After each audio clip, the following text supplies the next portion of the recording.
నందిగామలో YS విగ్రహం తొలగింపు వివాదాన్ని రాజేస్తుంది. AP Congress chief YS Sharmila తీవ్ర ఆగ్రహం వ్యక్తం చేశారు. కూటమి నేతలు వైసీపీపై కోపాన్ని వైఎస్ఆర్పై చూపించడం సరికాదన్నారు. దీన్ని దుర్మార్గపు చర్యగా అభివర్ణించారు. ఇదిలా ఉంటే రోడ్డు విస్తరణ పనుల్లో భాగంగా పంచాయతీ ఏకపక్ష తీర్మానం తర్వాతనే తొలగించామని స్థానికులు అంటున్నారు. దీనిపై మరింత విశ్లేషణ మా మేనేజింగ్ డైరెక్టర్ రాజేంద్ర అందిస్తారు. ఓటు రాజేంద్ర. ఆంధ్రప్రదేశ్ ప్రదేశ్ కాంగ్రెస్ కమిటీ అధ్యక్షురాలు షర్మిల ఇవాళ కొన్ని బుల్లెట్ పాయింట్స్ను వదిలింది. ఆయన తండ్రి గారి విగ్రహాన్ని తీసేశారట. ఎక్కడ? నందిగామ గాంధీ సెంటర్లో. ఎందుకని?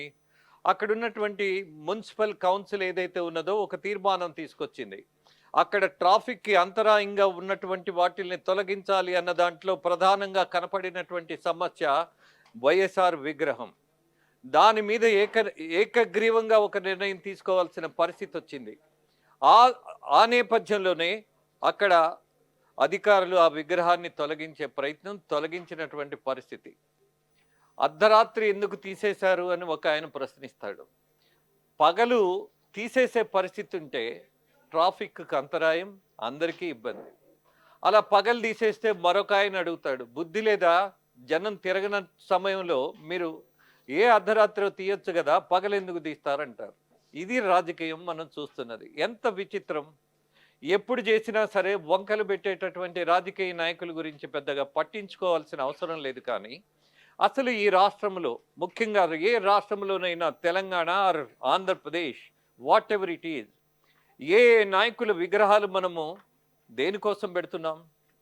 ఏమైనా సందేశం ఉంటే, వాళ్ళు చెప్పిన మంచి వాక్యాలుంటే, వాళ్ళు చేసినటువంటి గొప్పతనం ఉంటే, వాళ్ళు స్వాతంత్ర సమరయోధులైతే, లేదా మహిళా సంక్షేమానికి ప్రాణం ఇచ్చి అలా ఏదో ఒక యోధుడిగా నిలబడితే, లేదా బీద బిక్కీ కోసం నిలబడినటువంటి వాడు ఎవడైనా ఉంటే అలాంటి వాళ్ళను తీసుకొచ్చి విగ్రహాలు పెట్టి ఏదో ఒక సందేశం ఇస్తే పెద్దగా పట్టించుకోవాల్సిన పని లేదు.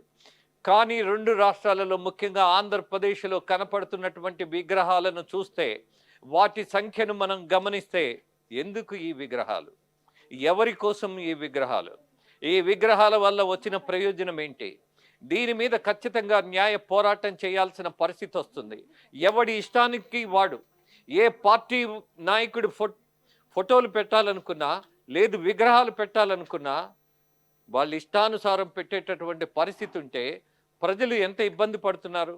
రెండోది, ఒక్క ప్రశ్న వేద్దాం. చాలా చోట్ల రాజకీయ నాయకులు రాష్ట్రాన్ని దోచేశారు అని కేసులు ఉంటున్నాయి. వాళ్ళ విగ్రహాలు కనపడతాయి. మన బిడ్డల్ని మనం ఏదైనా స్కూల్కి తీసుకెళ్ళేప్పుడు, నాన్న ఈ విగ్రహం ఎవరిది, ఆయన గొప్పతనం ఏంటి అని అంటే మీలో ఏ ఒక్కరైనా వాళ్ళ గురించి గొప్పగా చెప్పగలిగే అవకాశం ఉందా? అలాంటి విగ్రహాలు ఉన్నాయా? ముఖ్యమంత్రులు, మంత్రులు, రాజకీయ నాయకులు అయితే సరిపోతుందా? వాళ్ళని తీసుకొచ్చి మనం విగ్రహాలు పెట్టేసి మన ఇష్టానుసారం ఎవరు ఏమన్నా సరే పట్టించుకోవాల్సిన పరిస్థితి లేదు. ఆ విగ్రహాన్ని టచ్ చేస్తే మాత్రం చేతులు నరుకుతామన్నంత ఇదిగా వార్నింగ్లు ఇవ్వటం. అసలు ఇక్కడ చట్టం లేదా? అసలు కోర్టులు నిద్రపోతాయా? ఎందుకు ఈ విగ్రహాలు? For what the reason? దీని గురించి ఆలోచించరా? ఇదిగో ఆయన విగ్రహం తీసేస్తారు, అవసరం లేదు. ఒక గమ్మత్తైన పరిస్థితి ఉంటుంది. ఎప్పుడైనా ఒక రోడ్డు వైడెన్ చేయాలి ప్రజల కోసం, అలాగే అనేకమైనటువంటి వసతులను పెంచటం కోసం, ట్రాఫిక్ ఇబ్బంది లేకుండా ఉండటం కోసం, యాక్సిడెంట్లు జరగకుండా జాగ్రత్త తీసుకోవడం కోసం ఒక రోడ్డును మనం విస్తరించాలి అని ప్రభుత్వం ప్రయత్నిస్తే, కొంతమంది చోటా మోటా రాజకీయ నాయకులు ఏం చేస్తారో తెలుసా? ఆ ముందు రోజే ఒక రాయి అక్కడ పడేస్తారు, దాని మీద పసుపు వేస్తారు, కొంచెం కుంకుమ వేస్తారు, అదేదో ఒక భక్తికి సంబంధించిన దానిలాగా ప్రచారం చేస్తారు. వెంటనే దీన్ని కాలుష్యమైనటువంటి రాజకీయం నిద్రలేస్తుంది. అక్కడ దుర్మార్గమైనటువంటి ఆలోచన వెంటనే పునాదులు పడతాయి. ఆ రోడ్డు వైడనింగ్ జరగదిక. వాడు కోర్టుకు వెళ్తాడు. ఈ దేశంలో అనేకమైనటువంటి సాంప్రదాయాలను మనం ఆచరించవలసిన దశలో ఎక్కడా ఒక రాయి మీద పసుపు కుంకుమ వేసినా దాన్ని దేవుడిగా భావించాలట. ఎంత వెనుకబాటుతనం, ఎంత దుర్మార్గం! ఇదా రాజకీయం? ఇదా ప్రజలకు చేసే మంచి? ఇదా భక్తిభావం? మరీ నీచమైనటువంటి పరిస్థితి ఏంటంటే, కొన్ని ప్రభుత్వ ఆఫీసుల్లో కొంతమంది పాన్ పరాగులు తిని ఉమ్మేస్తారని ఆ కార్నర్లో దేవుడి విగ్రహాలు పెడతారు, ఆ వాల్ పోస్టర్ లాగా పెడతారు. ఎంత నీచం! ఎవడో ఇది పోస్తాడని అక్కడ దేవుడి బొమ్మ పెడతారా దాన్ని ఆపటం కోసం? చట్టం చేయలేరా? ఎంత నీచం! దేవుణ్ణి ఇలా నా ఉపయోగించేది. వాడెవడో ఉమ్మేస్తున్నాడని అక్కడ దేవుడి ఒక పటం పెడతారా? ఇదా?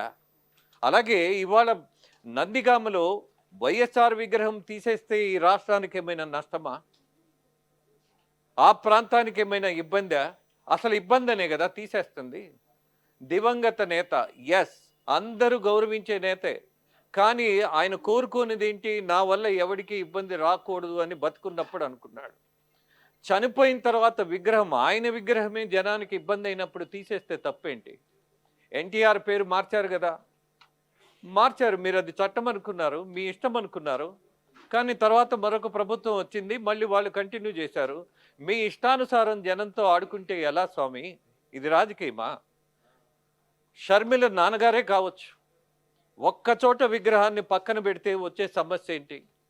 కానీ రాజశేఖర రెడ్డి గురించి ఇదే సందర్భంలో ఒక మాట చెప్పుకుందాం. ఎన్నికల సందర్భంగా కొంతమంది ఓటర్స్ను కలిసినప్పుడు ఒకే ఒక ప్రశ్న నేనే అడిగా. ఏంటి మీకు ఇవాళ జగన్మోహన్ రెడ్డి మీద ఉన్నటువంటి ప్రేమ ఏంటి? ఆయన మీద కేసులు ఉన్నాయి అంటున్నారు కదా, ఆయన క్విట్ ప్రోలో చాలా దోచేశాడని చెప్తున్నారు కదా, ఆయన అకస్మాత్తుగా జీరో నుంచి కోటీశ్వరుడిగా ఎదిగాడంటున్నారు కదా, కష్టపడకుండా, ఎక్కడ ఒక శ్రమ లేకుండా, ఒక వ్యాపారం చేయకుండా అకస్మాత్తుగా కోట్లాది ధనం వచ్చింది, అంత అవినీతి పరుడు అంటున్నారు కదా. అలాగే నాన్నగారు చనిపోయినప్పుడు, అంటే రాజశేఖర రెడ్డి చనిపోయినప్పుడు శవాన్ని పక్కన పెట్టుకొని ముఖ్యమంత్రి పదవి కోసం పైరువీలు చేశారని జనం అనుకున్నారు కదా. అంటే రైతులు, చదువుకోని వాళ్ళు, అలాగే గ్రామీణులు, కొంతమంది అర్బన్ పీపుల్ చెప్పింది ఒకటే సత్యం: జగన్మోహన్ రెడ్డి విషయం మాకు అనవసరం. రాజశేఖర్ రెడ్డి కొడుకుగా మాత్రమే ఆయన్ని చూస్తున్నాం. రాజశేఖర్ రెడ్డి ఇచ్చినటువంటి హెల్త్ స్కీమ్ ఏదైతే ఉందో దానికి సంబంధించి మేము ఆయన్ని ఎప్పుడు దేవుడిగానే కొలుస్తామన్నారు.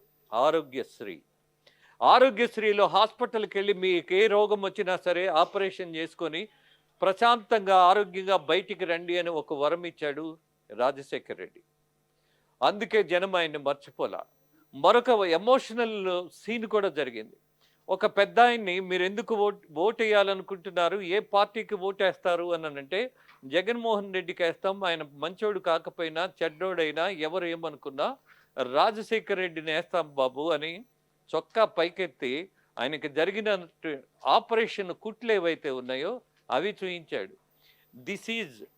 దిస్ ఈజ్ రాజశేఖర్ రెడ్డి చేసిన మంచి మాకు. అయ్యా, మా ప్రాణం కాపాడిన వాడి పుత్రుడు ఎలాంటోడో తర్వాత సంగతి, మేమైతే ఓటు వేయదలుచుకున్నామన్నారు. That is Rajasekhar Reddy.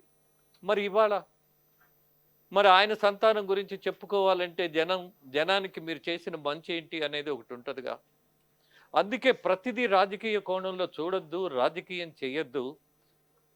అలాగే షర్మిల తీసుకున్నటువంటి నిర్ణయాలలో అన్న మీద వ్యతిరేకత ఉండొచ్చు. అవినీతి పరుల గురించి నీతిపరుడైనటువంటి ప్రజానాయకుడి విగ్రహాన్ని ఎలా తీసేస్తారన్నటువంటి ప్రశ్నలో కొంత అర్థం ఉన్నా, బట్ కార్యాచరణలో ఆ అర్థం పెద్ద పరమార్థం కాదు. అక్కడ ఇబ్బంది అయినప్పుడు ఏ విగ్రహమైనా, ఇందిరాగాంధీ విగ్రహమైనా, గాంధీ విగ్రహమైనా తీసేయాల్సిందే. అది ప్రజల హక్కు, అది ప్రజల నిర్ణయం, అది ప్రజాస్వామ్యానికి పునాది. ఇదేదో సామంతరాజులు లేకపోతే రాజుల పరిపాలనలో ఉన్నటువంటి వ్యవస్థ కాదు. అందుకే మార్పును ఎప్పుడూ ఆహ్వానించాలి. ప్రజల కోసమే రాజకీయం ఉండాలి. దాన్ని ఎప్పుడూ మీరు మర్చిపోకూడదు.